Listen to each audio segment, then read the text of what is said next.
আসসালামু আলাইকুম। যে হচ্ছে চরপেশন যে একের পর এক নির্মম হত্যাকাণ্ড গুলা যে ঘটতেছে, এই ক্রীড়া ডায়াগনস্টিক সেন্টার এর আগেও অনেকবারে আমরা শুনলাম যে অনলাইন জগতে যে একের পর এক বা একবার বাচ্চা মরবে, আবার আজ দেখলাম বাচ্চার মা মারা গেল।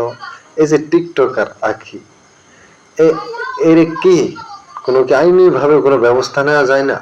যে একের পর এক যে সে টিকটক করবে, সে স্বাস্থ্য সেবা ঠিক মতো দিবে না, তাহলে এই লোককে কেন চরপেশনে রাখা হয়? তা এই লোককে কি অন্য কোনো জায়গায় ট্রান্সফার করা যায় না, বা এই লোককে বিরুদ্ধে কি আইনগত কোনো ব্যবস্থা নেওয়া যায় না? চরপেশনে ছাত্র সমাজ কিভাবে এখনো বসে থাকে যে একটা মহিলা এর আগে একটা বাচ্চারে মেরে ফেললো, আজ অনলাইনে দেখলাম একটা শিশুর মাকে মেরে ফেললো। তো এরকম যদি চলতে থাকে চিকিৎসা সেবা বলা দ্বীপ জেলা চরপেশনে, তাইলে ভাই কিভাবে চিকিৎসা সেবা আমাদের উন্নত হবে? কারণ ডক্টরের দোষে যদি একজন রোগী মারা যায়, তাহলে কিভাবে মানুষ ভালো চিকিৎসা নেবে?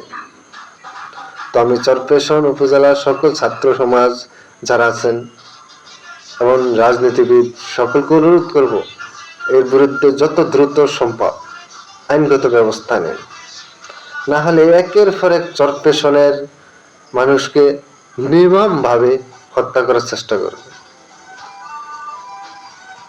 সে ডক্টর করার কি দরকার? সে মডেল হতো, সে ডক্টর রূপ দিয়ে মানুষ কষাই নেমে মানুষকে দিন দিন খুন করতেছে।